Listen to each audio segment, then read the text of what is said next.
Hello, everybody. Hello. And, well, cut me right All off at the right. beginning. Yeah, right there. Just right there. Get right in there. Jeez. Okay, fine. Walter's had a trying afternoon. We'll talk more about it later. He's had a bit of a couple of trying days this week as he does things. Anyways, welcome, everybody. And I see we've got everybody in. Russ is number one again, right at the top of the list. And, of course, Russ is reminding us, which actually is a good thing, that this is the last Sunday of standard time until November. That's right. The clocks go back at 2 a.m. next Saturday night. So everybody remember that, especially, well, no, I was going to say especially for those, because next week's pop-up soda day, but that won't matter because we don't have it on a Sunday. We have it on Saturday. So never mind. Nina is here. Nina. Why do I always do that? It's a joke between Nina and I. Well, she understands. It's a joke between the two of us. Don't you interrupt our fun. Really. There's always somebody that wants to correct you. Pace is here. Hi, Pace and Judy and Barb and Jeannie's here and Suzanne and Patty and Andy's here. Hi, Andy. Haven't seen you in a bit. Hope you're well. Evelyn is here. Heather is here.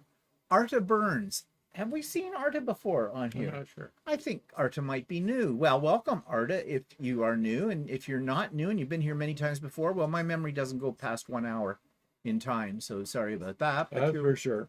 Oh, be quiet. Lippy little. God. Can't get good help. Just bitch and complain, bitch and complain. Sue is here. Hi, Sue. And Vicky is here. And Grant is here. And Karen B is here. Sherry Cook is here. Brenda's here. Hi, Brenda. Just watching us on the TV. Oh, well, how nice. We're television celebrities. Dubrovka's here. Hi, Dubrovka. And it's good to see you too, Dubrovka. So everybody's coming in here for the next little while, I suppose. That's the way it's going to work. So, and I did turn off, and I'm assuming everybody can hear us. Oh, yes. Okay. Everything's working fine. Okay, that's good. So, today, I'm sure the title's got you enticed with it, and you're supposed to. Lucy's here. Hi, Lucy. And so, let's start with our usual mundane beginnings, what we have been working on. And when I say we, probably me, but Walter will have an excuse. So, let me just pop up this quilt from hell, as I have now decided to call it. And there it is. It's the pieces to the Barnstar sampler. I'm still working on it. And I thought today, well, I've gotten 7 of the blocks done, which means I actually have 14 blocks done because every one of these is a duplicate block. So there are 14 blocks up there.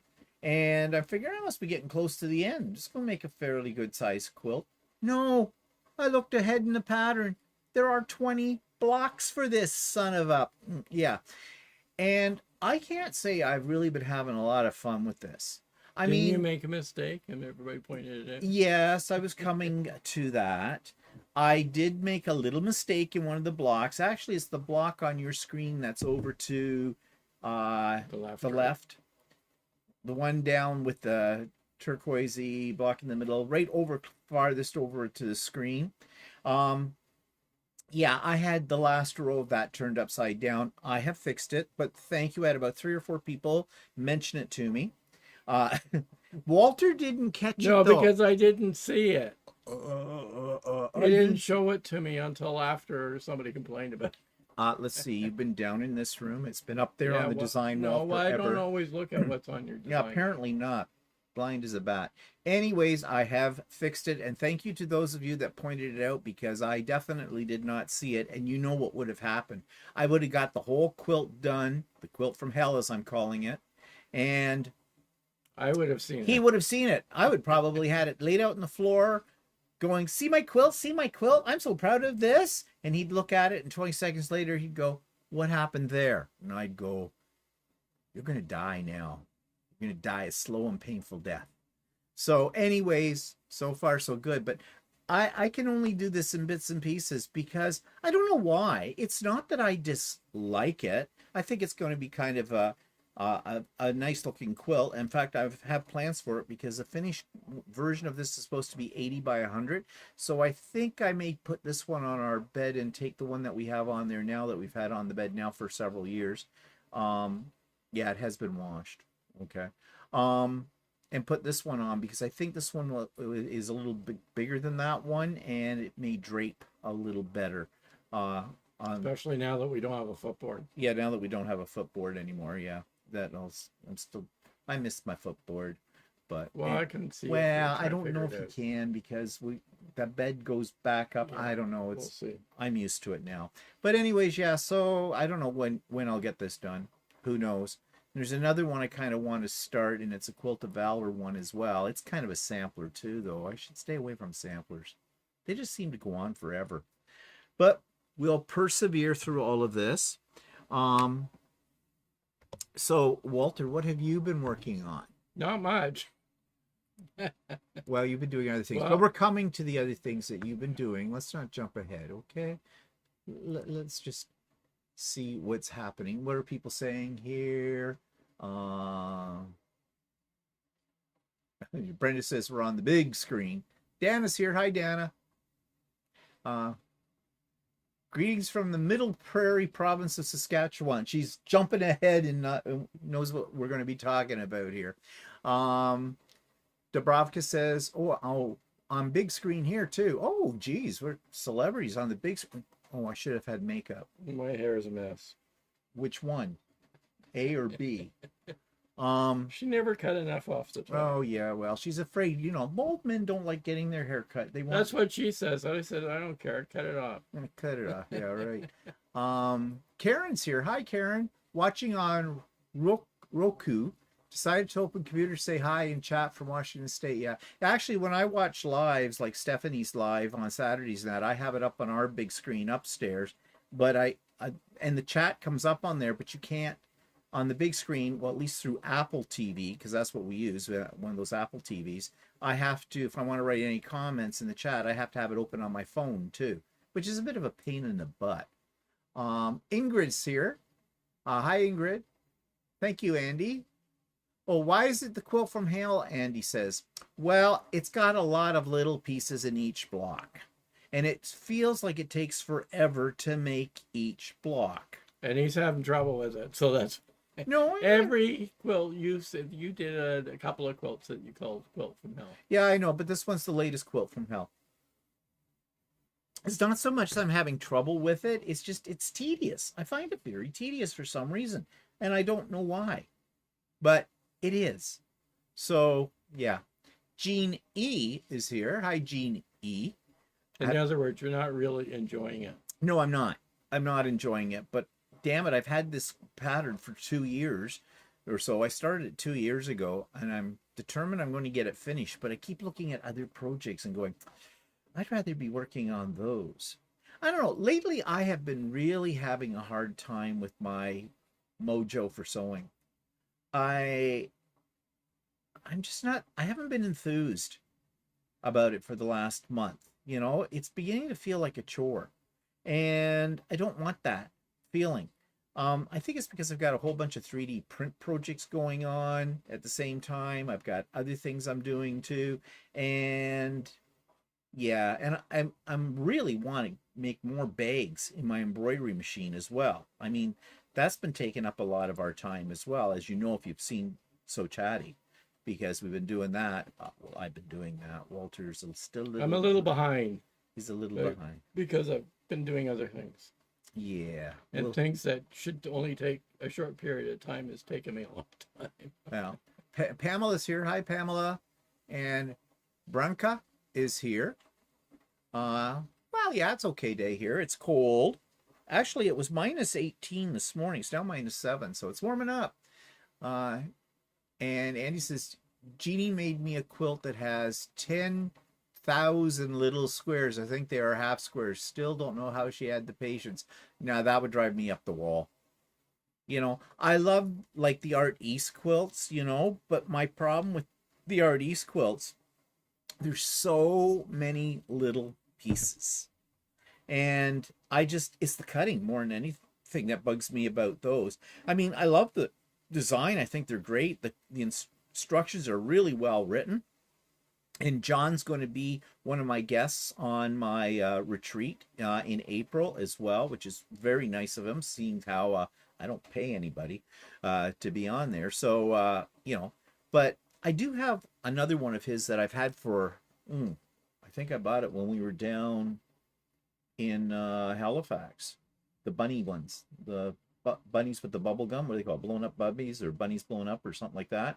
And I really do want to do that, but I just haven't got to it yet. So yeah, so many projects, so little time. Carol's here. Hi, Carol. Are you willing to take the Barnstar blocks that you have completed, design a setting for them, sew them together, and call the project finished? I have thought of that, Carol. I have thought of that, but no, it's a challenge now. I'm going to do the damn thing. If it kills me, and it could. But Might be a bonus. But I definitely... Okay. New sign. Made it today. Oh, yeah. New sign.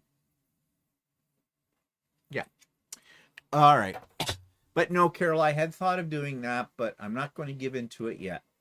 Okay, so Walter hasn't done anything. I haven't done any sewing this week, actually. No.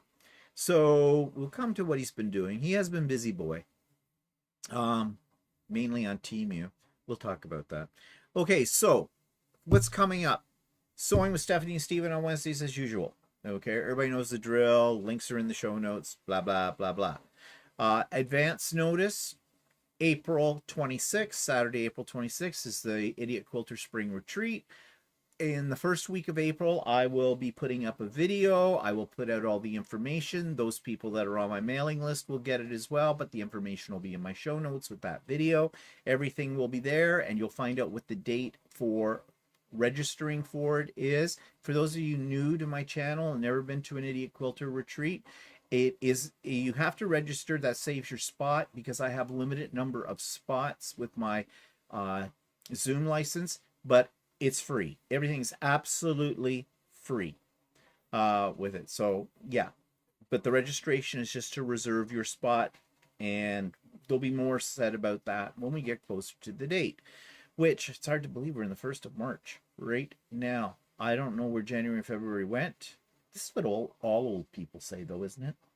I mean, old people, they talk about... I don't know, you're old. They talk about two things. How fast time passes and the weather. What's the weather report, Walter? I think it was -7 when I last looked. It was, I just said that. 19 degrees Fahrenheit.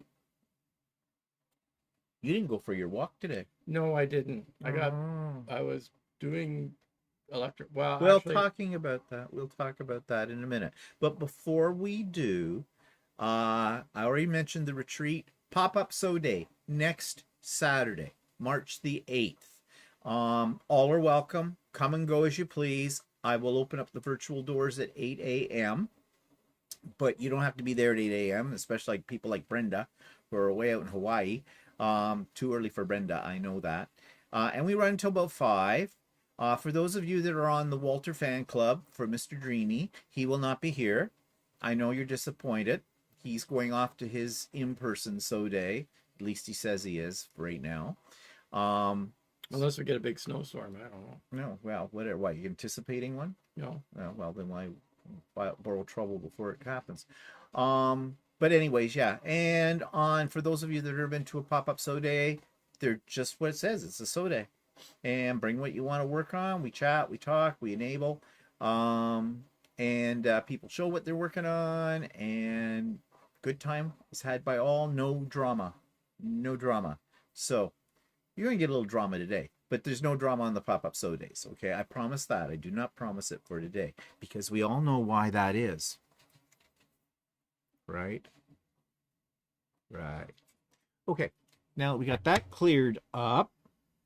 So, I did my first guild presentation on virtually on Wednesday. It went all right. I was relatively happy with it. The reason why there sounds like there's a little apprehension in my voice about it is because I didn't have much of a turnout, to be honest. I don't know if that was because people didn't think I was going to be too interesting for them, and maybe I wasn't. Maybe they were right. It's I did ask approximately how many people they usually had at one of them, and they kind of told me around 30 or so. I think there was only, well, less than a dozen, I would say.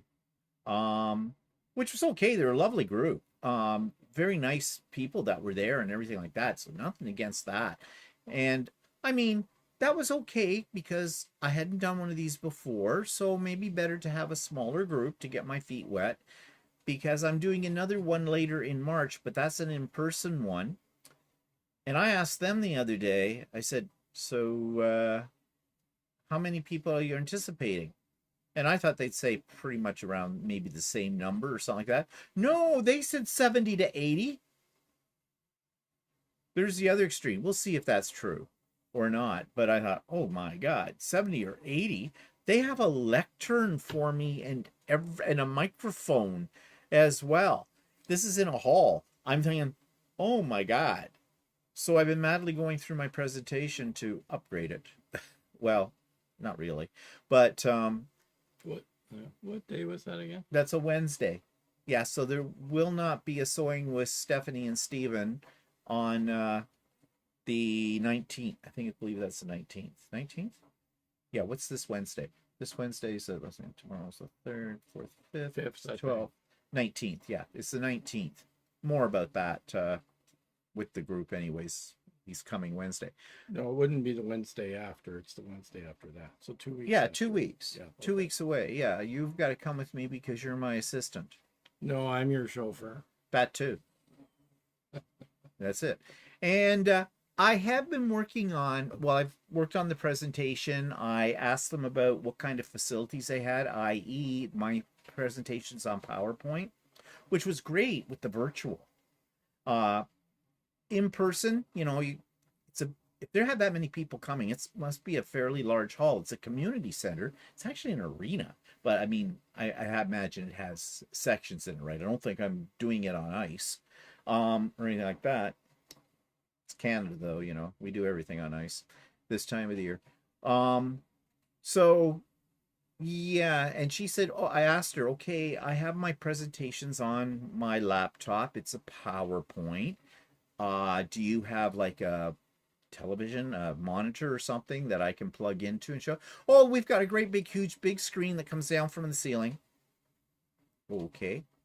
And yeah, there's a projector and everything there. And you can bring your laptop, but we have ours as well for the group. Just put your presentation on a USB stick too, you know, so we can plug it into that, or you can use your own computer. Whatever. Well, I prefer to use my own computer, but I did put it on a jump drive, USB stick. I told her, well, I have a projector too, and I'm bringing that with me. I haven't used that. I've got to get it out. I haven't used it in a long time. It's old technology, you know, kind of thing, just in case technology fails, because what the heck am I going to do if I don't have my PowerPoint? Like do Pictionary or something on a piece of paper. Here, this is what the quilt might have looked like. Kind of thing, point that out. So yeah, I'm a little bit worried about this one. You know, because I'm not in my, I mean, it's not that I'm worried about standing up in front of that many people. I mean, shoot, I did that every day of my life practically. So when I was working, but you know, and I'm sure they're a lovely group. I'm not worried about that.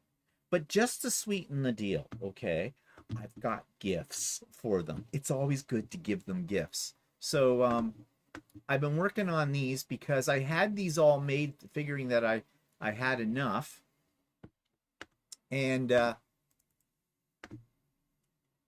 well, I had 40 of these made. Now I'm hearing that there's going to be 70 to 80 people there, so I had to make a whole bunch more. So here's what I made. I made them these keychain things that have this fidget keychain. And then, of course, one of my signature gnomes, a pair of fold-up scissors, and my business card as well. All in a handy-dandy little ring to give everybody. So I just finished making the lot of them today, earlier today. I have 100 made now. They take some time. but all my printers were going full time to do this. So, you know, if I sweeten them up with something like this or say to them, okay, there's a prize for you for listening to my presentation, you'll get it at the end. Because, you know, if I give it to them during the presentation, they'll be playing with it. And then they'll be stabbing each other with the scissors because you know what people at a guild meeting are like. They can be vicious. So, yeah, I have that ready to go with it. So, but I am a little apprehensive, but I'm sure things will go well. The one thing is they can't demand their money back because I'm doing it for free. They wanted to pay me.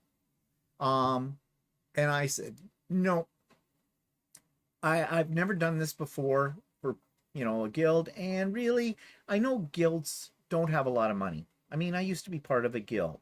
So, you know, if they can save $1 or $2 here and there, fine. And thirdly, I didn't know what I could charge them. I have no idea. So, you know, if I bomb, then it's not like they can demand their money back. They paid me nothing for it. So, although they tried again, they said, well, we'll pay at least for let us know your mileage and we'll pay for mileage. We said, no. No. No, because I pay for it. That's right. So I don't need it at all. So anyways, I do have my reasons for not asking them for a fee with it. Yeah. To me, it's not. I mean, now the other group, though, I told them the same thing. And then lo and behold, they transferred to my bank account $100, which I thought was very nice of them. But I told them, no, I don't need to be paid. No, they wanted to. So I don't know, maybe it was to buy me off so I'll never come to their guild again. I speak. But it was very nice of them. But I told them no. So anyways, what are people saying here? Oh, Faith is here. Hi, Faith. And Colleen is here. Joy is here. Joyty's here.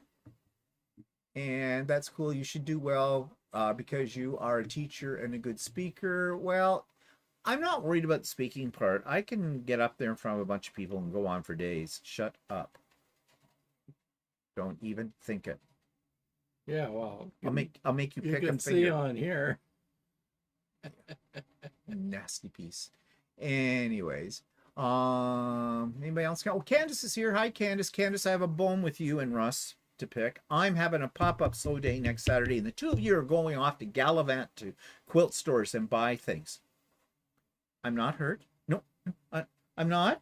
I'm not hurt. No, really. I'm not hurt at all. Don't think twice. Yeah, whatever. Have fun. Terrence is very generous. Jen's here. Hi, Jen. From Perth, Australia. It's 5:20 a.m. here, and I usually watch the replay. Just wake up early today. Well, that's good of you, Jen. We've been to Perth. Yes, we've been to Perth. And when she says that it's 5:20 a.m., it's 5:20 a.m. tomorrow, Monday. Thank you, Dubravka. Mary says she's sorry she's late. We've been feeding birds. Okay. Fatten them up for dinner. Barb says, sounds like they are excited and looking forward to your speaking at the guild. I have to be honest. When the requests came through, I wondered, was I the bottom of the barrel? Couldn't you get anybody else? Because guilds usually get really interesting people who come in and have, you know, a technique or have won major awards for quilts or, you know, are very successful quilters who give classes everywhere. Maybe it's the same people that remember when we went to that sale out in that area in Brighton? Oh, yeah, yeah. And there are a few people that said, oh, you're Stephen and Walter. We are. But, well, yeah, well, I know that some of them follow the channel because they've told me that. And in fact, that's someone said that, she says, you probably don't remember, but I met you at Rhonda's sale. And I said, sorry, I don't. I mean, that was quite the sale. Definitely have to go to that sale again this year. Well, this is Judy says Sewing Expo is next weekend in Atlanta. Oh, okay. Okay. And that affects me how? Maybe that's where Candace is going. I don't know. No, I think she's going up. Candace, aren't you and Russ going up along to the east or something? Or are you going to the Soaring Expo? I don't know where you're going. Glenna's here. Hi, Glenna. Kim's here. Hi, Kim. Yeah, Dubrovka, other people have told me I'm very interesting too. Usually when they say that, it means I'm strange. It's just the polite way. Whatever. It'll be fine. I know it'll be fine. It's just, I want the technology to work. And I'm trying to have plan A, B, and C in place. Plus, you're dry talented, so don't sell yourself short. Dry talented. Doesn't get your rumor. Oh, that. Okay. Russ says we're running to a bunch of quilt shops. We're not doing Soaring Expo. Okay. Oh, okay. Mary's son is here. See you all. Okay, Mary. Bye-bye. Come late, go early. Yeah. Okay, so anyways, yeah, guild presentations. I'll let you know how that happens. Let's talk about Walter and what kind of week he's had with electricity, shall we? Walter, what have you been doing? Well, we went to Costco, and there was a light on sale that I sort of had been looking at for a while, but it's just a ceiling light for my bedroom. Because my old ceiling lights wasn't very bright. I wanted something a little brighter. So he puts the cave in man cave. So, and it's an LED light. You can change the color on it so that it's more like daylight and that. So, and it's good to have a nice color when you're trying to compare fabrics, that it's more of a daylight color. So anyway, I got the light and I put it up. I had trouble putting it up. But actually, no, I didn't have trouble putting it up. Light up. No, the light went up pretty easy. But then when I turned it on, it was so bright. I didn't like it that bright when I'm just in the room. It was bright. So I thought, well, I'd like to get a dimmer switch. So I went and got these dimmer switches. And he was excited because he got 3 dimmer switches at Costco in one box for the price of what one would have cost him if we'd gone to like Home Depot or someplace. Yeah. So. And you know how he loves a bargain. Yeah. So and they were Wi-Fi dimmer switches too. So. Yeah, but I had that was last Sunday. I was trying to put the dimmer switch in. I had a hell of a time trying to get the dimmer switch in, right? So I ended up not putting the dimmer switch in on the Sunday, but I spent like 2 hours trying to get it in. And I ended up going out and buying an electric meter. I had one, but a more modern one. And I figured out what I was doing wrong and fixed it the next day and had it in about half an hour. What he's not telling you, though, is in between fixing it and when he couldn't get it to work, there was a lot of yelling and screaming and hollering. No, actually, there wasn't. Oh, in your estimation? No, it wasn't. That was today. No, there was a lot of... I stay out of the room. Not working. So anyway, I got it put in. And then Steve liked the light so much he wanted one in his sewing room. So we went back to Costco, and this is what they look like. It's just a simple disc, but it is bright. And we had a track light up there before in my sewing room, and it wasn't casting off enough light. And I've got a lot of lights hanging from the ceiling and all over the place in here. But can you ever have too much light in your sewing room? I think not. So this is dandy. But so we got that, and this one went up a little bit better. You didn't have as much cursing and swearing. No, the one in Steve's room was easier to wire in. I got that in relatively quickly. Yeah, you did it pretty good. You're becoming an expert. However, what I really like about the dimmer switches that came with it, they're smart dimmer switches, and now I can say to Echo, lights off. Echo, lights off. Okay. There we go. We have 2 lights over here that are. Yeah, now everybody will do that. And don't, Russ, no. Echo, lights on. Okay. There we go. Yeah. Before I could do that too, but I couldn't turn off the track light that was up here. Now I can turn that off as well. I'm all about smart homes. Yeah. And Russ, do not be saying anything. Okay. So then, Walter, you have to remember the dimmer switches were 3 in a pack. We've used 2. Well, that inspired Walter to use the third one. We have a vault ceiling in. We have a small area in the living room that has a vaulted ceiling, and in there we have we had a small track light pointing up towards the vault to give it, what do you call it? Ambiance. Indirect lighting. Ambiance. And a few years ago, I put in a different light. I tried to convert it to LED, and I put in a dimmer switch there, and for some reason the dimmer switch was never working properly in there, and I always kept thinking, oh, I should fix it. We don't go in that room very much, so it's not a big deal.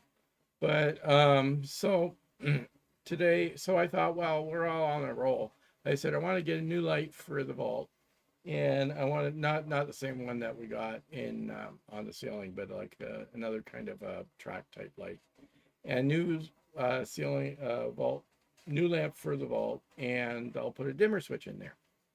Well, that's what I was doing today. The light's up right now. The light, I had a lot of problems. And actually all the problem is that the box that is in the vault is recessed away from the drywall. So I was trying to get the spacing right to get the light in. And then finally I got that fixed. And then I gave up on trying to put the dimmer switch in for now. I determined that the dimmer switch that was in there was wired correctly, but for some reason it wasn't working properly. But I replaced it with a regular light switch for now, and I'll have to get back to doing the dimmer switch. But one of the problem is that the white wires, it requires the white wire, and white wire, the neutral wire. And in that particular box, there's 4 neutral wires all twisted together. So I gotta add a 5th wire to it. Oh well, we'll figure that out tomorrow. Oh, you done? Yeah. Okay. Boy, that was a sleeper. Okay, everybody wake up now. Probably too much information there around it all. And I mean, it's not like we don't have electricians in our family. No, but I was a little rusty last week. A little rusty. Yeah. Putting in a switch because I haven't done it in a few years. Well, nothing blew up and he's still alive. So I guess it worked and the light comes on. So that's all that matters with all of that. So that's what Walter's been busy at this week. And that's why he has nothing to really show you that he's been making with that. So anyways, that's our story about the lights. That and shoveling snow. Yeah, shoveling snow. Yeah. He lives for snowstorms. He's right there, Nanook up the north, right out there, doing the neighbors, doing his place. You know, that's the third thing that old men like to do. They like to go for naps. They like to check the weather, and they like to go out in the snow and frolic. Yeah. Someday I'll find him dead in a snowbank with a shovel. Yeah, well, other part of the problem, I didn't have the foresight to shovel out to my shed. So I needed a ladder out of the shed. So I had to go waddle through the snow to get to the shed. And then I had to dig out the door in front of the shed because I couldn't open the door of the shed because there was too much snow in front of it. And we thought the shed was a good idea. Why? Because you could store all the things and free up the garage. Didn't think about winter, did we? No. So a few people have popped in since we started this little thing going on here. Vicky's here. Hi, Vicky. And Gloria's here. And Denise is here. She says, my husband is from Northern Ontario. When he does that stuff, I hear lots Ricka frick. Oh, cursing and swearing, yeah. Inez says, no snow here. Rain took it all. 11 Celsius day. Look out this week. Yeah. No, we still have piles and piles of snow. Yeah. It's hard to get out of the driveway. You can't see down the street. No. So anyways, yeah, that was the week that was. Okay, so let's see. Should I do a prize draw first before we get more serious? Or should we... Yeah, let's do a prize draw, shall we? Okay, if you would like to be in the prize draw, it's the first live of the month, and you know that I am giving away a box, a mystery box of 3D prints. You don't know what's going in the box until you get it. So all you need to do to be in the draw is put in the word 3, the number 3, and the letter D, small, lowercase. So 3D, all one word. Put that in now. I'll give you a few minutes for that. And while you're doing that, we'll talk a little bit about last week. Okay, I made this sign today for a point. You've heard me say it before. After our discussion about the situation in the States and how it's affecting Canada and everything like that. There's a 3D with a big D. Okay, don't put, Suzanne, put in 3 with a small d.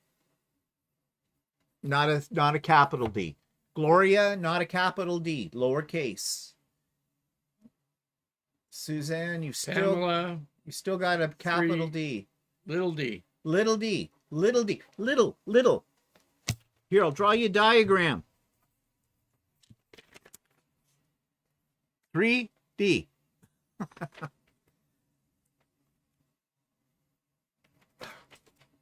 Is there a time delay or what?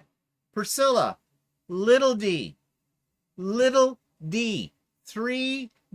but lowercase d. Faith, lowercase d. Yoiti, not small d, 3D. Oh, maybe you're telling other people. Small d. Look, if they're Priscilla, too stupid. 3 little d. Little d. Your cap lock must be on. Suzanne, that's the 4th time. Turn your cap lock off. Well, just go back over it. Sandy says, I'll draw you a diagram. Anna says, D. I'll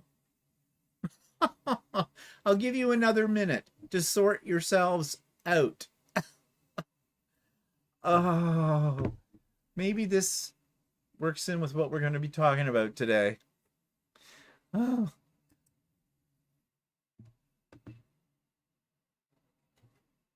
Okay, how are we doing here? Can you fix it? No, not now. It has to be a small d. I'm just waiting to see. Suzanne Pearl, I think phones are autocorrecting to a capital D because it's traditionally spelled 3D and not 3D. Well, I'm telling you to put it in as a little d.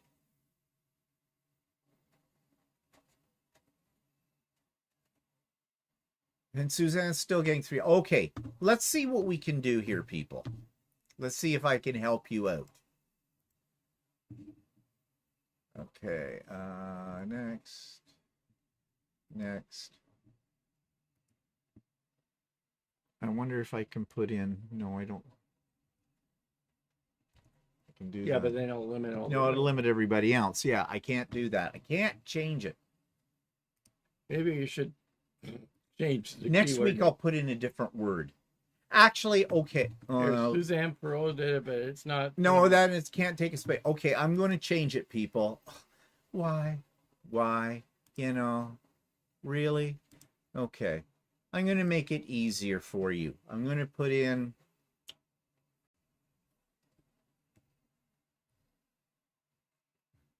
Yeah, well, that might not work. What do you think? No, just. Well, what can I put in? I don't know. I didn't expect people to have this problem. It was so simple. Okay, people, forget 3D because we're having a little problem with that. Put in, all in capitals, the word box. B-O-X. Box. All capitals. B-O-X.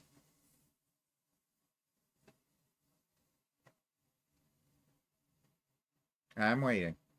So forget 3D. Jeannie's got it in there. Great. Box. Follow her lead. Anna's got it. Barb's got it. Joyce's got it. Judy's got it. Denise's got it. Suzanne's got it. Karen's got it. Dana's got it. Janet's got it.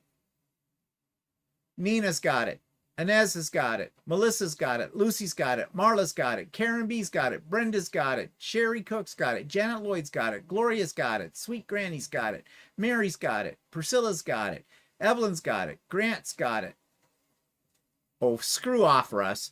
Colleen's got it. Lily's got it. Pamela's got it. Heather's got it. Candace has got it. Dubrovka's got it. Glenna Miller's got it. Oh, Andy, you stop it. Faith's got it. Okay. All right. I'm having it choose the winner right now. Here we go. The winner is Pace Anderson. Yay, Pace. Pace Anderson is the winner. Okay, Pace. Are you still here, Pace? Yeah. Okay. Pace, what I need you to do is to send me... Let me get out of this for a second. I need you to send me your mailing address. Send it. Don't put it in the chat, please. Put it in... Send it to my email address, which is... I don't have a button for that. I used to have a button for it. Okay. I'm going to put it in the chat. You've got it all in caps. Oh, fuck.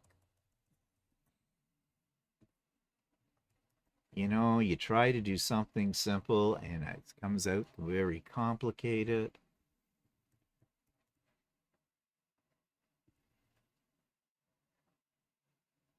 Okay, Pace, there is my email address. Please send me an email giving me your full name, your full address, including your zip code or postal code if you're Canadian or American, all of that stuff, and I will put it in the mail tomorrow and send it out to you. And let me copy down that Pace. Okay, wow, that was painful.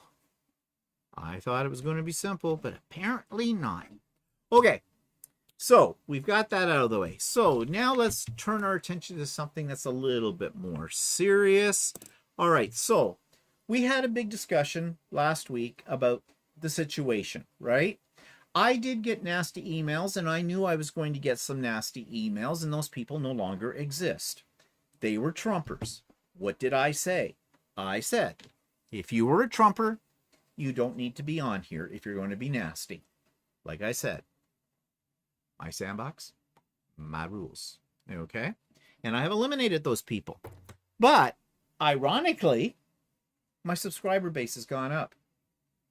It went up by about 30 or so since then. So, I guess there were more people who kind of agreed with what we were saying than those that disagreed, okay? Plus, some of the nasty comments are, this is a quilting channel, and you're not doing just quilting. So yeah, and I'm not, because the Idiot Quilters for Quilting. This one is not the Idiot Quilter. This one is Stephen and Walter Live, where we talk about, as you know, whatever comes up. So, anyways, that was good to see, though. Not that I care. Well, I do care, but I don't care about my subscriber base. I'm not a business, okay? Although I'm monetized, because why wouldn't you be? Free money with that, but you don't get much, especially when you're as small as my channel is. So I don't care. I'm not worried about that. I do this as a hobby. That's the only reason I do it. Okay, I enjoy doing this kind of thing. I enjoy talking to people through this. I enjoy doing the pop-up sew days with people, the Idiot Quilter retreats, the sew days, all those kind of things. All of this is wrapped up into this. And for the most part, the community that's on here is a lovely community. I really feel I'm amongst friends. I know who my friends are. My friends are not the people who turn around and tell me I'm a blah, blah, blah because I don't support Trump and all the stuff that's going on there. Also, the people who demand that my content should be in a certain way. No, there's plenty of YouTube channels. You've heard me say this before. Go out there, find one that suits your purposes. Get away from mine with it. So, yeah. So you put in 3D. Oh, Vicky, you're just funny. But anyways, so, yeah. So I took a risk, and I am very pleased to say that the majority of the people that are on here that are also vocal.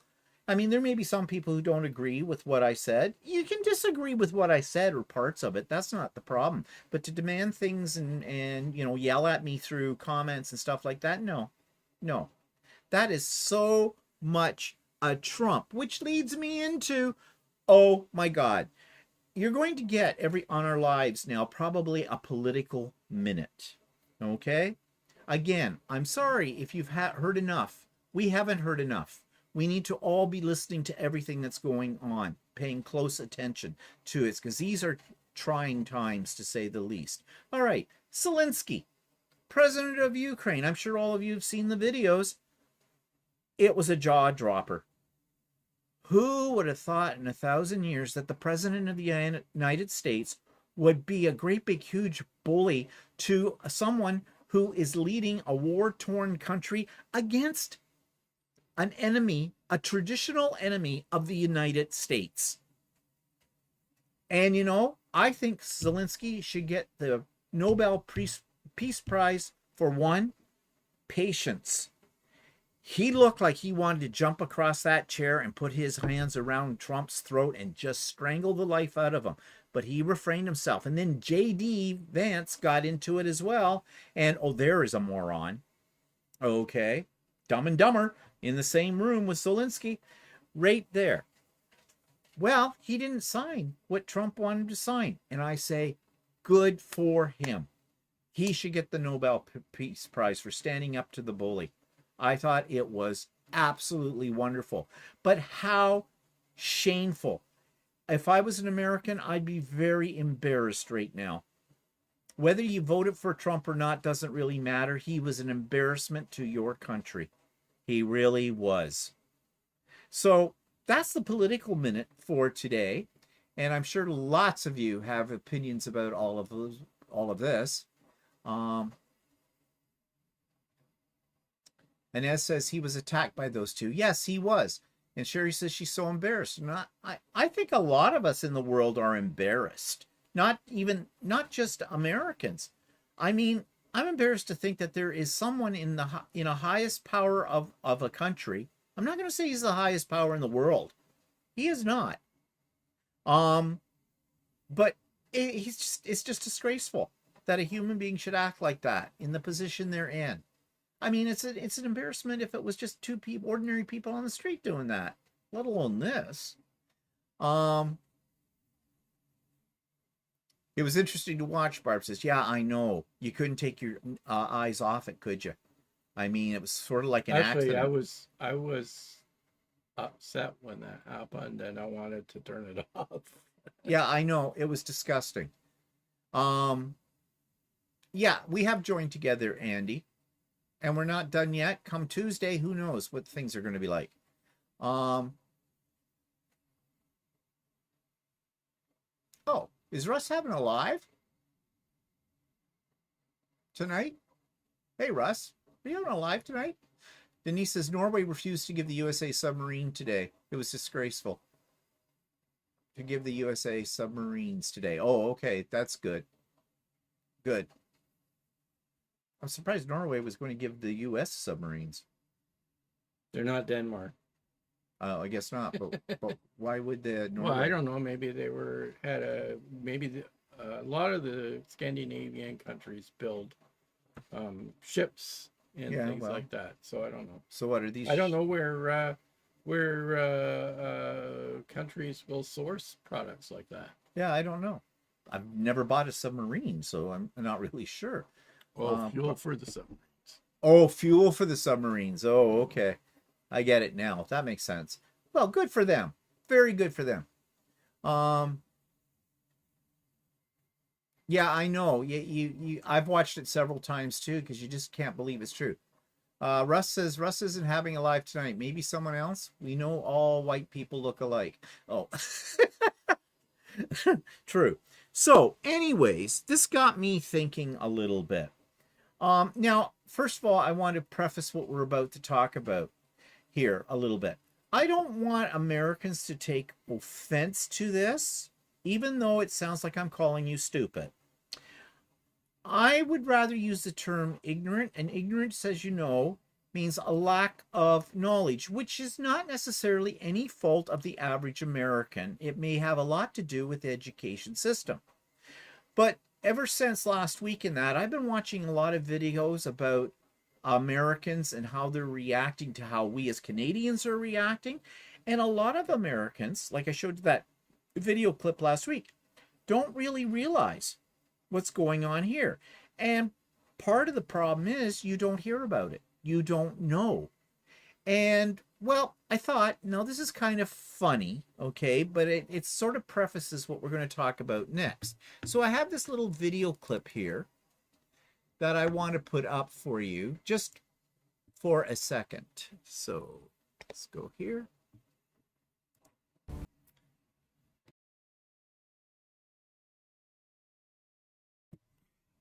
Yeah, okay. So although that's kind of funny, I have seen many videos where it all seems to be that Americans are asked these questions and they haven't got a clue.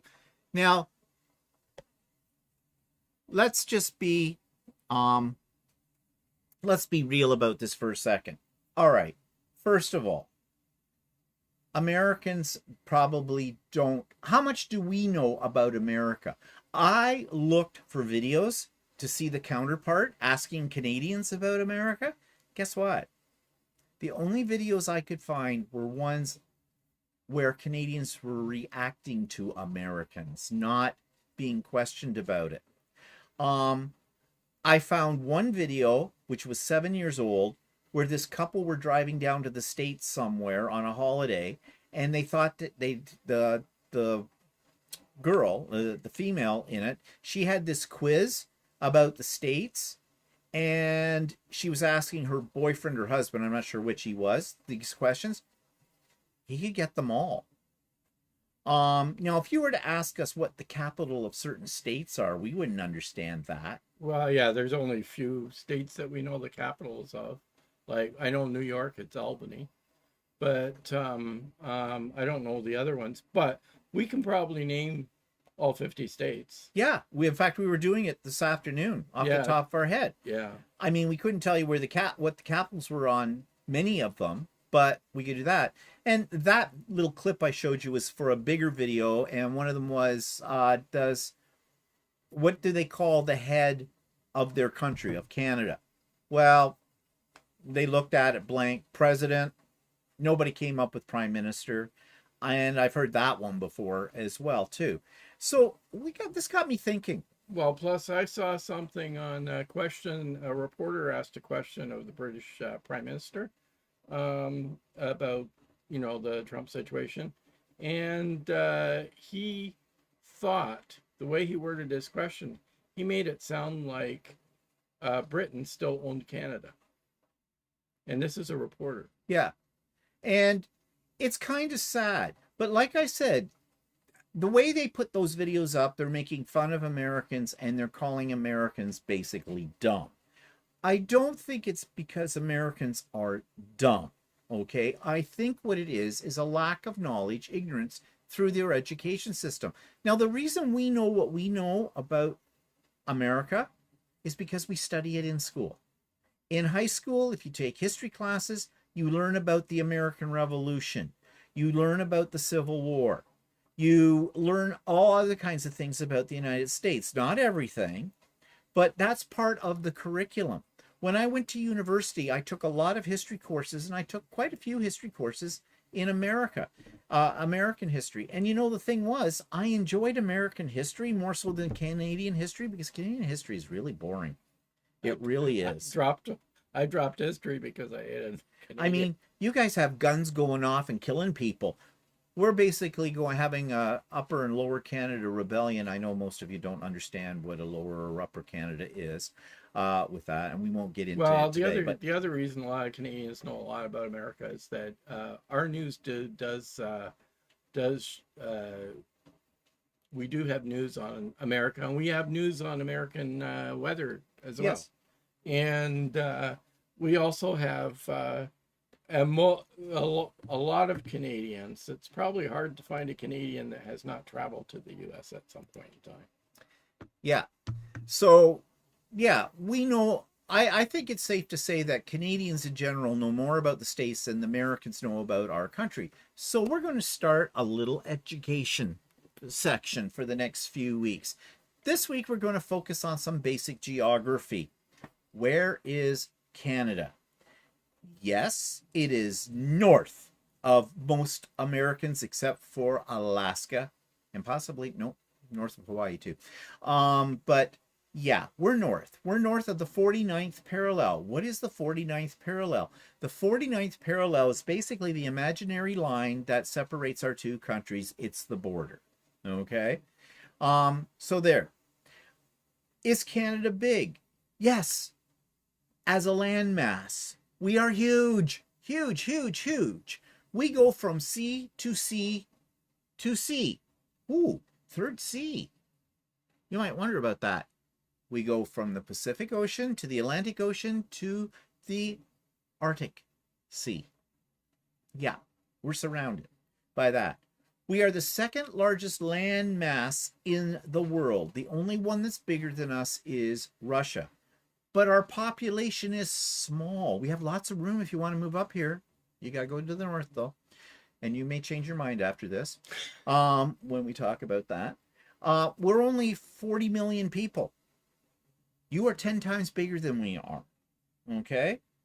So we're a vast country, but as such, we are a very diverse country geographically as well. Yes, we're in the frozen north. That's the one thing Americans always know. We're cold up here. Yeah, we are. So here's some Canadian geography. It says what I just said here at the beginning of this. But if we go down, let's talk about the different areas of Canada. The West Coast, okay? British Columbia. British Columbia is this part way out here on the edge. Now, I'm sure most of you knew where that was. Whether or not you knew what it was called, that's possibly debatable. But that's British Columbia. Well, what kind of climate does British Columbia have? A very diverse climate, because British Columbia runs all the way down to the 49th parallel, to the border, and all the way up here to the tippy toe of the Yukon. We'll talk about the Yukon in a moment. Yeah, so it can be really cold here and really nice down here. Now, my brother moved to Abbotsford, which is a little teeny place right down here, right close to the border. It's about a half an hour away from the American border. And when he moved out there from Ontario, he was talking about, how they would have daffodils and flowers in February. And they often do. It is a warmer climate, usually. Although in the last few years, maybe because of climate change or something else, it's been a little more frosty at this time of the year. But usually spring hits them a little earlier than it hits us in Ontario. It is mountainous. British Columbia is on the border of Alberta, and there's a big range of mountains between the two provinces called the Rockies, which are very, very large mountains. In fact, they're larger than any mountains that are in the United States. They're not the largest in the world, but they're larger than anything that's in the States. Isn't there a couple of big mountains in Alaska? Well, yeah. Alaska should have been ours. I mean, I'm still upset about that. But anyways, so yeah, that's British Columbia. British Columbia has, now that one in that little clip I showed you, she says there's someplace called Victoria. Victoria is on Vancouver Island. And in this map, if you look down here, it's this little piece right here. This little piece, okay? And Victoria is the capital city of British Columbia. That's where a lot of retired people like to go and live there once they retire. It's very beautiful, very nice climate there as well. But a lot of people think that it's like how people think about Australia and New Zealand. A lot of people see Australia and New Zealand on the map and think it's just a hop, skip, and a jump to get from Australia to New Zealand and back again. No, it's over 1,000 miles between the two. Okay? That's New Zealand and Australia. Yeah, New Zealand and Australia. It's not quite that far between Vancouver Island and mainland Vancouver, but it's about a 2-hour ferry ride. So, yeah, if you live on that island, you probably don't commute a lot unless you're somebody who lives out there and you're still working and you work in Vancouver. You got to go. That's a 4-hour commute. 2 hours one way, 2 hours next, all the time to get there. It's also what we call the California of Canada because of its climate. It's not as warm, of course, as California, but the people in Vancouver tend to be very laid back. They're very, hey man, pass me some weed, like hippy dippy hippies. And in fact, in the 60s and that, there was a lot of hippies out in Vancouver. So that's British Columbia. But then you move further east and you get to Alberta. Now, Alberta's been in the news a lot over this whole political strife thing we're having because Alberta has the oil. In fact, they have so much oil, they don't have sales tax, which every other province in Canada has sales tax on things. They don't because they have a lot of money. It comes from mainly from the oil sands in Alberta, which is not the easiest thing to get oil out of. It's not like a big gusher like you see in the movies with Texas and that kind of thing. It's more of an ooze in that, and it takes some very expensive equipment to extract the crude oil from the dirt, basically, is what's out there. Alberta is a cool province as well in terms of climate. But you have to understand, if you look at this whole map of Canada, we live way down here on this great lake called Lake Ontario. We live in southern Ontario. You notice that southern Ontario is further south than the bottom part of the rest of Canada. So we're kind of the Florida. No, we're not, never as warm, that's for damn sure, but way down in here. But we'll come to Ontario in a minute. So Alberta, along with Saskatchewan and Manitoba, which is the central section of Canada. Is the central part of Canada, are prairie provinces. Now, you may understand what prairie provinces are, probably, because I do believe you have prairie in the Midwest of the United States as well. It's supposed to be really flat. It's not. We've driven it. It is flatter than what we're used to in Ontario, but it's not completely flat. And we were taught that in school. Oh, it's really flat. You can see for miles, though, when you're on the Trans-Canada Highway driving there. I'll never forget getting out of Thunder Bay, which is northern part of Ontario. It takes 3 days to get out of Ontario by car. Yeah, we have driven, well, a long time ago, we drove to Vancouver and back again. Yeah, and we were never so glad to get out of Ontario. We're heading towards Winnipeg, and we could see it in the distance.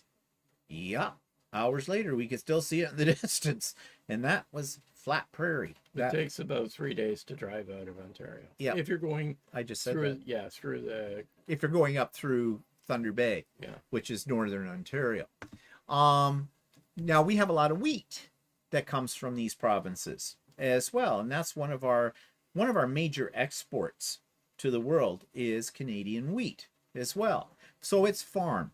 So, you know, British Columbia tends to be more hippy-dippy kind of people. The prairie provinces tend to be more farmers kind of a thing because that's where they grow the wheat. Okay, I'm going to slow down for a second here because I know people have things they're saying. I'm just kind of following this up.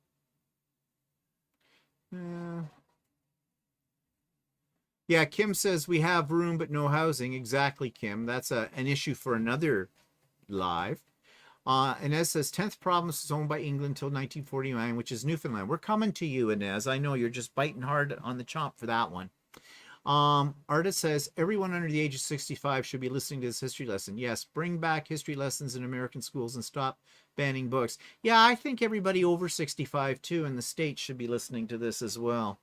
It's not just the young people that don't know. Denise says Victoria's where retired people go to visit their parents. Yeah, true.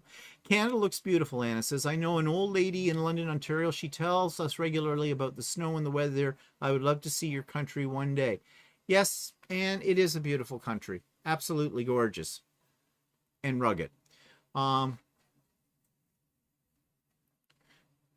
Anna says several trips to British Columbia and Vancouver growing up, lived in Washington. Yeah, it's really close. So you can get it right across the border really easy there. Vicky says, Stephen, I'm an American. Yes, back when I went to school, I learned about every country in the world, all the states and all the capitals. The young folk have not been taught about anything. But then, Vicky, if that is true about your education system, you must have got a good one, because I can guarantee that right here, right now on this that we're talking about, there's a lot of things that Americans do not know about Canada, although we're your closest neighbor. So you got a good education. And Barb's talking about the cold. Yes, Barb, Alberta beef is world-class beef. It's AAA. Costco here sells AAA Alberta beef, and that's what we buy. And yes, it is very good. Okay, Cheryl, the draw, you missed it. It's over. You're a little late to the Obviously, they might be listening to the rerun. Oh, maybe came in late, so it's like, yeah, with that. So better luck at the 1st of April, Cheryl. So anyways, that's the western part of our country. Then we move to central Canada, which is us, Ontario. Okay, now Ontario is a vast province. If you look at this map, this is Hudson's Bay, and this is all down here. This is Quebec on this side. This is all Ontario. Yes, Ontario borders on the Great Lakes. All the Great Lakes basically belong to us, except for Lake Michigan. It's in Michigan State. This is Michigan State down in here. But this is Superior, Huron, Ontario, and Lake Erie. And as I said, this is like actually the border goes through it, doesn't it? Well, yeah, actually it does kind of go through it. The way they drew it. Yeah, they wanted to keep it as fair as they could. But basically it's us. So there's a lot of fresh water in those lakes. I think we have the largest freshwater reserves in the world, in Canada. And of course we have tons and tons and tons of lakes. This map doesn't show it here, but lots and lots of that. So we're a huge province, and we live way down here, almost to the American. We're not far from the American border ourselves either. We're about 2 hours. We're about 2 hours to go across. But getting out of Ontario, if you're driving, you got to go way, way up here. Now, Dubrovka comes from Timmins. She is way up north. Here, I don't think it's that far north. Well, it's down in here somewhere, but it's what? Timmins is probably 1,000 kilometers. I think it's about 4-hour drive straight up. It's more than 4 hours. No, I think it's Sarnia is 4 hours, and it's way above Sarnia. Oh, now you're being American. Really? Oh yeah, and one thing we didn't mention about British Columbia, huge wine growing areas in British Columbia as well. The Okanagan Valley, also fruits and things like that as well. Ontario, we have right around by the Great Lakes down where we live, we have a lot of wineries as well, and we do have some fruit growing areas as well in there. Because Ontario sits on top of something called the Canadian Shield. The Canadian Shield is basically 7 hours. Fine. Jeez. 7.5 hours. Okay, thanks for that little tidbit. I'm flying next time. if there ever is next time. So we are sitting on top of something called the Canadian Shield. The Canadian Shield is bedrock. And if you come to Ontario, especially if you drive more to the north of us in Ontario, you will see when the highway goes through, great big, they blew out the bedrock to build the highways through it. And it extends, the Canadian Shield extends from the southern Ontario and into a little bit more of the northern Ontario, right into the province of Quebec as well. So we're kind of rugged. Then we have Quebec, of course. Why doesn't this thing talk about Yeah, Quebec? well, between Ontario and Quebec, right at one point, that's where Ottawa, our capital, is. Yes. Our capital is part of Ontario and part of Quebec. They decided to split it up because we're a bilingual country, of course, right? Because French is Well, our... I thought Ottawa Okay, but you was talk about that. Let's go. What? Ottawa is in Ontario, but Hull is in Quebec. Yeah, it is, but they call it the Capital Region. Right. It's kind of like Washington, D.C., but it still is part of Ontario, one half of it, and the other half is controlled by Quebec. We have the two. Stay tuned, not today, another day. We'll talk about why Canada has two official languages and why Quebec is a special province, mostly special in their own minds, but they're special too. So Ontario, what are we famous for? Money. Money. We are the purse strings of Canada, and we're pretty much hated for that. I didn't say we all get along, okay? We're all very different areas of Canada. We're very diverse. But right now we're all trying to get along because basically we have a common enemy. Sorry. Not your fault personally. I know. So yeah, all the big banking, all that kind of stuff is all in Ontario. And that's why we have a lot of people move into Ontario that come from other countries here, immigrants, because that's where the jobs are. A lot of immigrants don't really want to farm or mine. Okay, oh yeah, and I forgot all about the minerals and the we are rich. And you name it, we got it right across the country. Mineral resources. That's why Trump wants us to be the 51st state. He wants to rape and pillage our mineral supply of all of that. Now, Quebec, special province, okay? Yes, French speaking, but kind of unique because the rest of Canada, although we probably should, the further away you get from Quebec to the west, the less French that's really spoken. Now, everything that's official in our country is written in the two official languages. So all of our documents, the size of our cereal boxes and products, everything like that, it's all written in French as well as English. But here in Ontario, we do take French in school. And it's really not an option now, for at least for a few years in high school. And when I went to high school, basically I had to take it till grade 11, and I couldn't get out of it fast enough because I'm lousy at languages. So needless to say, I do not speak a lot of French. Well, not at all. Part of the problem is in Ontario, there isn't a lot of opportunity in our area of Ontario, to speak French. There are areas, pockets in Ontario where French is very used a lot more. Yeah, the francophones, as we call them. Northern Ontario, and that has large francophone communities. They are French-speaking people.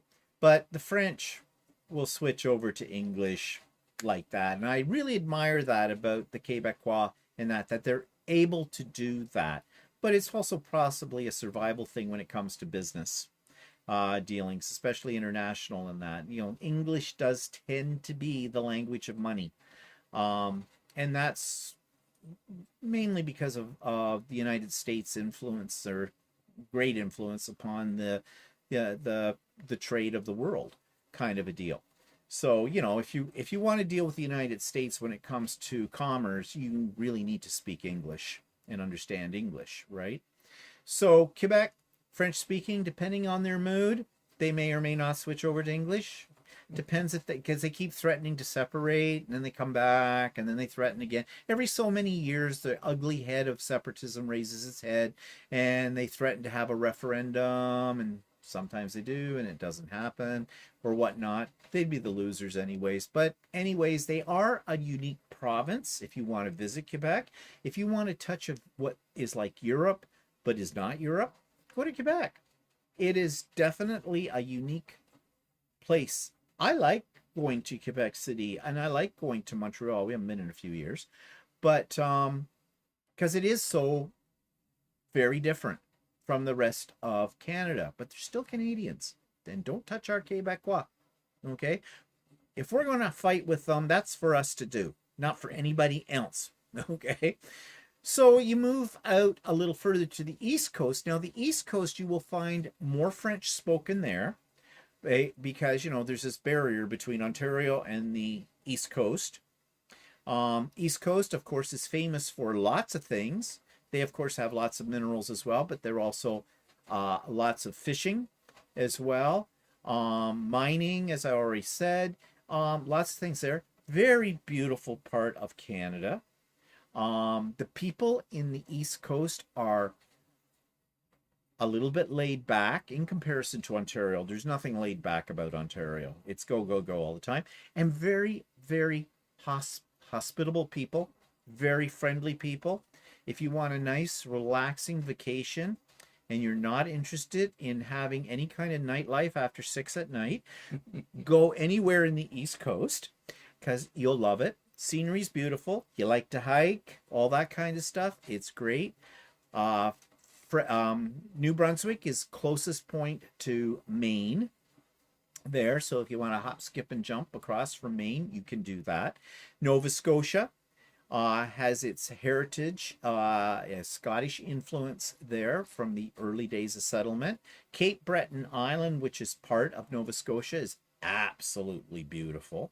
Can you go back to the map? Oh, yeah, I guess I should go back to the map. Where are we talking here? Yeah, so we're talking about this area right here, down in here. So, and then, of course, and Colleen is here, and Colleen lives in Charlottetown, Prince Edward Island. It is an island. That's where Anna Green Gables, everybody knows Anna Green Gables, right? That's where a fictional character's house exists. She didn't really live, you know. She didn't, but it's famous for that and other things, lobster, all that kind of stuff. When we were there and visited Colleen, she took us out for a wonderful lobster dinner. It's a very nice, peaceful, relaxing area. Highly recommended. To get there, you have to go across a really big bridge. How long is that? 7 miles or more? No. Yeah, I think it's Colleen can tell us. I can't remember. But it's very, very long, and it is a toll. But they don't get you going. They get you coming back off the island. I guess, you know, if you don't want to be trapped in Prince Edward Island, you got to pay the toll, kind of thing. But didn't used to be like that. Used to be there wasn't a big bridge, causeway to get there. It was, no, it's not actually causeway. It's a bridge, isn't it? It's a bridge. It's an actual bridge. You used to have to take a ferry. You can still take a ferry there too. It's still available. 12.9 miles. 12.9 miles. Yeah. Bridge. So it's a bit of a truck, but it's well worth the drive. If you're down in that area, go see the East Coast. It's gorgeous. People are so nice. Oh no, it's 12.9 kilometers. Oh, 8 miles. Fine. My fact finder here does not do a good job. Well, it came up as miles. I mean, I think it was meters it came up with. Let's see here. What are people saying before we move on to the most important province in Canada that Inez is just biting at the chomp for us to talk about? But before we get there, Cheryl, box won't work either. Right now, we're done with the draw. Sorry. Oh, goodness.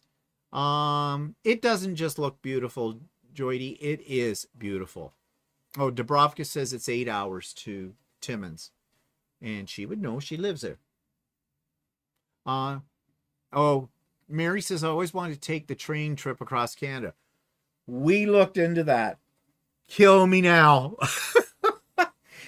First of all, the train does not run from coast to coast for tourists. Okay? It's as expensive. If you're talking about, what do they call that train? That's the There's a Trans-Canada train Yeah. that runs, and it does have accommodation, but it's yeah, somebody has it on YouTube that they took it Yeah. across. Yeah. but it's But then $5,000 or there's $6,000 a person. and then there's the Rocky Mountaineer, which just goes Yeah, that's through, what I'm thinking of. goes through the Rockies, and a 1 or 2 day trip can cost you $10,000 or Yeah. whatever. So it's Yeah. really crazy. Yeah, And we and looked into it, and it's just not. It's expensive. and I kind of doubt you're going to get the service they show on the advertising for it.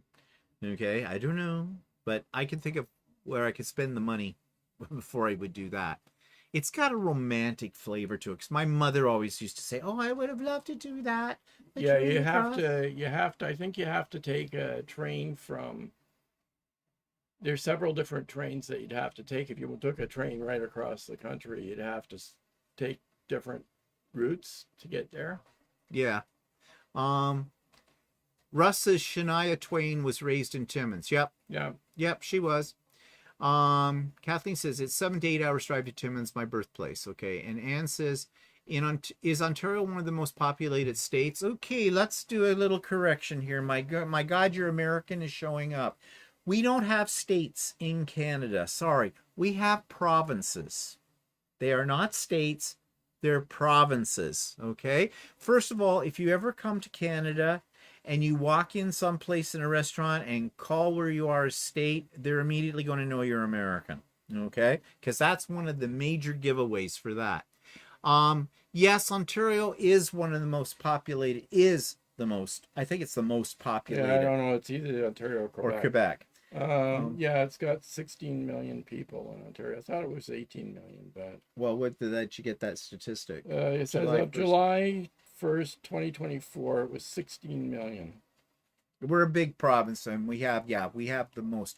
See, once you get out of Ontario, Canada becomes very rural until you get to Vancouver. Vast amount of space, as I said before, and long distances between, for lack of a better word, settlements. Okay. Yeah. Population of Quebec is 9 million. Yeah, so we're the biggest province in population terms with that. So, yeah, so if you come here and you want to do the drive, you want to drive across Canada, pack a lot of water, food, sleeping bags. It's pretty big distances between places. I know in the States, when we've driven through the States, I mean, there is not that vast like distances between cities and towns and things. Here there is, except in Southern Ontario, it's all one big highway. You know. Yeah, you could drive in Northern Ontario for an entire day and not actually See anything. See another municipality. Yeah, might see a bear.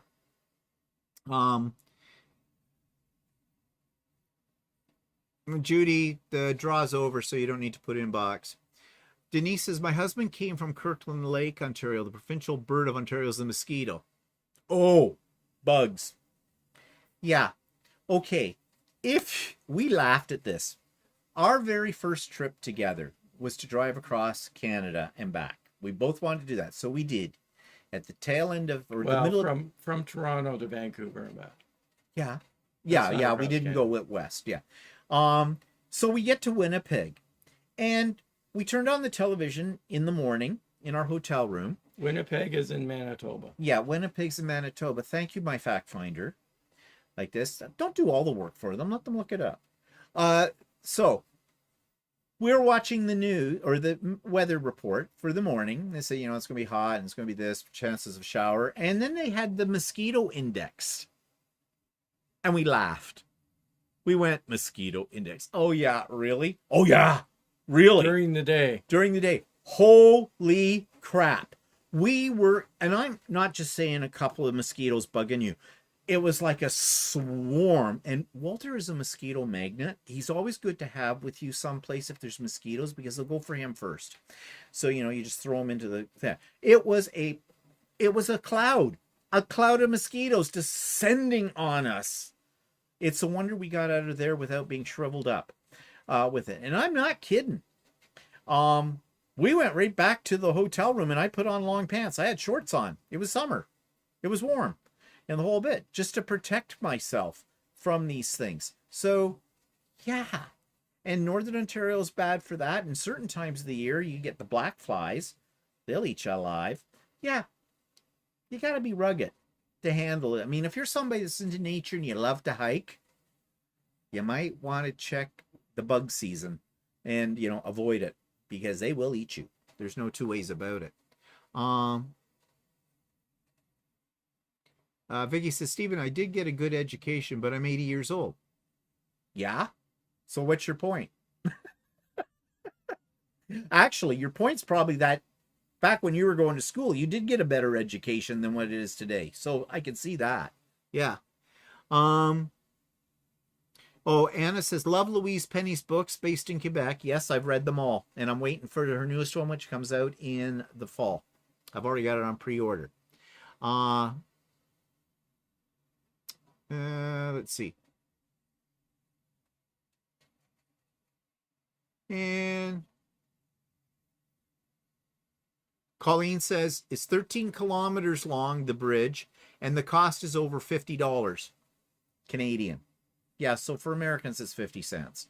But, yeah, I forget what we paid, but we paid like... I think we paid 50. Yeah, it was $50. Yep.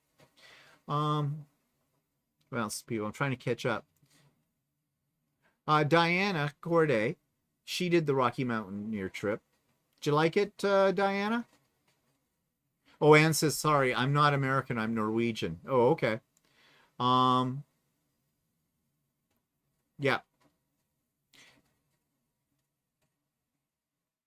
Which province has the best seafood food, Joey West? Well, I would say probably Prince Edward Island, but we're not good at this because we don't like seafood. The only thing we like is lobster. I would think anything that's off on the Atlantic coast, yeah, is ideal. Yeah. I'm not sure about British Columbia, what they have for seafood. I don't know. See, we're not fish eaters, so we can't judge that. Oh. And it says, head out to the Western United States, wide open spaces. Yeah, I think it is. It's less populated. Okay, so that takes us to the Rock. And that's Newfoundland, right here. And that's where Inez lives. And Newfoundland is very, very unique. And it's the one province we have never been to. And maybe one day we will get there. Newfoundland is very unique, even down to the way Newfoundlanders talk. They have a different dialect from any other place in Canada. They are very, very hospitable people. And if you want an example of that, 9/11. All those planes had to land in a little place called Gander, Newfoundland. And the local population came, helped those people out, gave them accommodation, gave them food, the whole bit, looked after them, because we didn't know at that time what was going to happen with the world. So they brought them in, no questions asked, immediately did that. And if you want to see a really good show about that, see Come From Away. That's an excellent one. I think it gives you a really good idea of the flavor of Newfoundland. But Newfoundland was not a province in Canada until 1949. They were a separate, I don't think country is the word for it, but I'm not sure. Yeah, I thought they were a colony that was owned by the British. Yes, something. It was like like that. Might connect correct. Inez can tell us that. But they didn't come in until 1949. Colleen says, from Newfoundland to Eastern Quebec, you'll get good seafood. BC too has too, but of different types of opinion or options. Yeah. Yeah, and Barb says, that was a proud Canadian moment, the people of Gander, Newfoundland. Yes, it was. And I think it really showed what Canadians, especially Newfoundlanders, are made of. Now, we make a lot of jokes in Canada about the Newfoundlanders. We call them Newfies, and we make fun of them, but they take it in stride. And it's not usually done derogatorily. At least I don't think it is. It's done more or less in terms of endearment. Probably for less, probably less so these days Yeah. than maybe when we were kids. Well, now that we're all woke people, we don't, bother with that kind of thing anymore, or supposedly. And the ferry ride does take a long time to get to Newfoundland. Yeah, that's one reason why we haven't been Yeah, there like yet. I according to this thing, it takes 6 to 8 hours to get from the mainland to one port, and if you go to a different port, it takes 15 to 16 hours.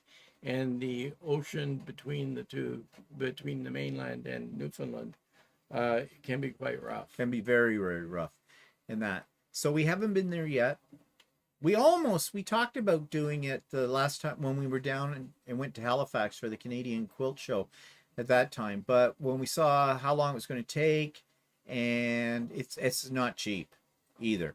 And unless you fly there, and also once you fly there, you're going to have a rented car, and it's a very rugged terrain too. So someday, it's a trip on its own, I think, really, Yeah. to do it. Oh, we're talking about knitting now. Okay. And Inez says, yeah, we do. We don't mind it. It's like water off a duck's back. So anyways, Newfoundland is also very unique, as I said. So all parts of Canada are very, very unique. And I think part of the reason why is because of the distance between our provinces. Our provinces are very vast, much bigger than most of the United States states are. Now, we left out 3 territories. We do have territories. We have 10 provinces and 3 territories. And the territories are north, and they are Yukon, the Northwest Territories, and none of it. As we like to say, we'll have none of it there. Now, those areas we've never been to in our life, and you want to know something? I have no desire to go up there. They're pretty rugged, pretty severe in climate as well. A lot of indigenous people. That's not reason why I wouldn't go there, but they have a lot of indigenous people are there as well. It's definitely an environment that would be very, very different from where we live in Southern Ontario. It would be culture shock for sure.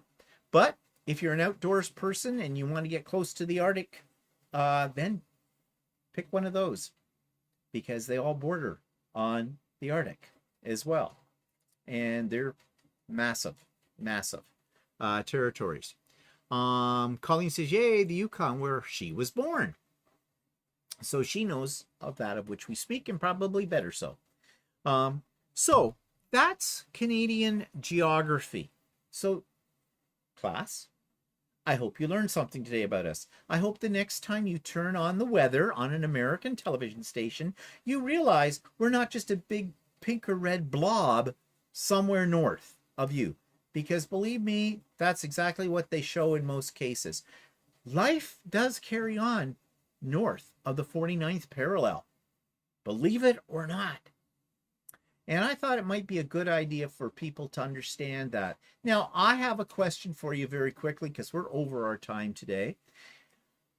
And so basically I'm going to ask you a rhetorical question. I don't expect you to answer it, but from what I'm seeing on YouTube, from having listened to Americans and asked them about what they know about Canada, I don't think it's because Americans are stupid. I think it's just that you aren't taught about that in your school system. Your school system is very much concentrated on your country. And I don't think Canada is the only country that's not taught in the schools. I think most of the world is not taught in your schools. Whereas here in Canada, we actually are. We get a broader worldview, I think, in our education system. Why that is, I don't know. Probably most of our students anyways go to sleep, so but we do learn the basics anyways about Canada and the diversity of it, and we learn about the states too. We don't know everything. You should know more than we do about your own country, I would hope. But I think on the scale of 1 to 10, where is how much knowledge you have of either the United States or Canada, I think we are higher on that scale when it comes to our knowledge of America than Americans are of our country in Canada. So the point here is not to point out to you that you might be a stupid American. It's just to point out that you might want to learn more about us, especially given the situation right now. It might explain to you how we're feeling these days and why we are so very much proud of our country. We have much to be proud of. So let's see here. Let's finish up. Brenda says, very enlightening. I've enjoyed your history lesson immensely and while sewing. Yoiti wasn't taught Canadian history in school. No, I'm pretty sure you weren't. Andy says, a former corporate trainer, I can tell you that many Americans have lost or never learned critical thinking skills. Yeah, I would agree with that too. But you could also say that about our younger generation here in Canada as well. And that's a topic for another day. Okay, so that was on geography. Next week, our political system. We're going to demystify the whole thing about being a socialistic country, because I know in the States, socialism is a dirty word. It doesn't need to be. So that's next week in our little Canadian moment here, which is a little longer than a moment, but whatever. Okay, so that's enough for today. Class is dismissed. So everybody have a great week. Remember, Sew Day, Wednesday. Pop-up Sew Day next Saturday. All are welcome. Those of you on the mailing list will get your own personal invitation to that. And for everybody else, it'll be in the show notes for everything. In fact, it'll be in the show notes for today's live as well. Okay, have a good week, everybody, and we'll talk to you next week.